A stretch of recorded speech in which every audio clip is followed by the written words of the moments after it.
Welcome to Raghuram podcast. ఒకప్పుడు ప్రపంచాన్ని వణికించిన COVID-19 ఇప్పుడు మళ్ళీ వార్తల్లోకి వస్తోంది. అయితే ఈసారి పరిస్థితి 2020 లేదా 2021 లాంటిది మాత్రం కాదు. అలాగని నిర్లక్ష్యం చేయొద్దు సుమా. ఎందుకంటే ఆగ్నేయాసియా దేశాల్లో కేసులు మళ్ళీ పెరుగుతున్నాయి. సింగపూర్, థాయిలాండ్, మలేషియా, హాంకాంగ్ లాంటి ప్రాంతాల్లో కొత్త ఇన్ఫెక్షన్లు వస్తున్నాయి. మన దేశంలోనూ, ఇంకా ఆ మాటకొస్తే ఆంధ్రప్రదేశ్లో కూడా కొత్త కేసులు బాగానే నమోదవుతున్నాయండి. ముందుగా సింగపూర్ గురించి చూద్దాం. గత కొన్ని వారాలుగా సింగపూర్లో కోవిడ్ కేసులు పెరగడంతో అక్కడి ఆరోగ్య శాఖ ప్రజలకు జాగ్రత్తలు చెబుతోంది. ప్రస్తుతానికి ఆసుపత్రుల మీద తీవ్రమైన ఒత్తిడి లేదని, కానీ ఇప్పుడు వ్యాప్తిలో ఉన్న వైరస్ ప్రధానంగా ఒమిక్రాన్ కుటుంబానికి చెందిన ఉప వేరియంట్లేనని చెబుతున్నారు.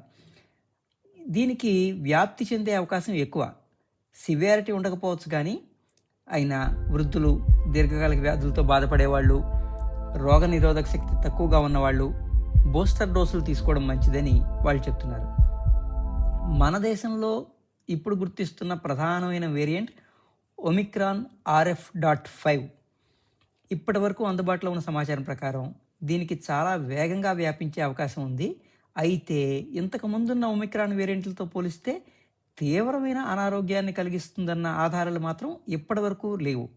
ఆ విషయం వైద్య నిపుణులే చెప్తున్నారు.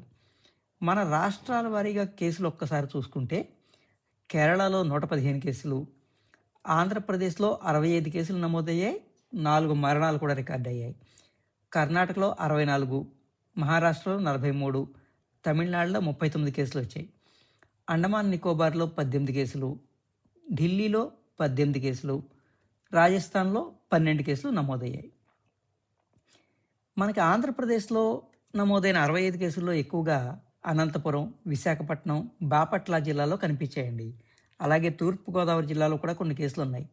ఇప్పటి వరకు 603 మందికి పరీక్షలు నిర్వహిస్తే ఈ 65 కేసులు వచ్చాయి. వాళ్ళల్లో 10 మంది ఆసుపత్రిలో, 14 మంది హోమ్ ఐసోలేషన్లో చికిత్స పొందుతున్నారు. 37 మంది ఇప్పటికే కోలుకున్నారు, 4 మాత్రం మరణించారు. అయితే ఇక్కడ ఒక ముఖ్యమైన విషయం గుర్తుంచుకోవాలి. ఇప్పుడు నమోదవుతున్న కేసుల్లో చాలామంది జ్వరం, దగ్గు, గొంతు నొప్పి, అలసట ఇలాంటి చిన్న లక్షణాలతోనే ఉంటున్నారు, కోలుకుంటున్నారు కూడా. చాలా భారీ స్థాయిలో ఆసుపత్రుల్లో చేరే పరిస్థితులు దాదాపు కనిపించట్లేదు. అయినా వృద్ధులు, గర్భిణులు, మధుమేహం లేదా గుండె వ్యాధులు ఉన్నవాళ్ళు మాత్రం కాస్త జాగ్రత్తగా ఉండాలండి. ఇప్పుడు ఒకటే ప్రశ్న: కోవిడ్ మళ్ళీ మహమ్మారిగా మారుతుందా? అయితే ఇప్పటికి మాత్రం దానికి అవకాశం చాలా తక్కువని ప్రపంచ ఆరోగ్య నిపుణులు చెప్తున్నారు. ఎందుకంటే ఇప్పటికే చాలామందికి టీకాల ద్వారా లేదా ఇంతకు ముందు వచ్చిన కోవిడ్ ద్వారా కొంత రోగ నిరోధక శక్తి ఉంది. అందుకని వైరస్ పూర్తిగా అదుపు తప్పే పరిస్థితి కనిపించట్లేదు. కానీ వైరస్ మాత్రం ఎప్పటికప్పుడు రూపాంతరం చెందుతూనే ఉంది. అందుకని దాన్ని నిర్లక్ష్యం కూడా చేయకూడదు. కాబట్టి జ్వరం లేదా దగ్గు ఉంటే పరీక్ష చేయించుకోవడం, జనం ఎక్కువగా ఉండే ప్రాంతాల్లో అవసరమైతే మాస్క్ ధరించడం, ఏదైనా తినే ముందు తప్పనిసరిగా చేతులు సబ్బుతో కడుక్కోవడం, ఇంట్లో ఉన్న వృద్ధుల్ని ప్రత్యేకంగా సంరక్షించడం, ఇలాంటివన్నీ ఇప్పటికి తీసుకోవాల్సిన జాగ్రత్తలే.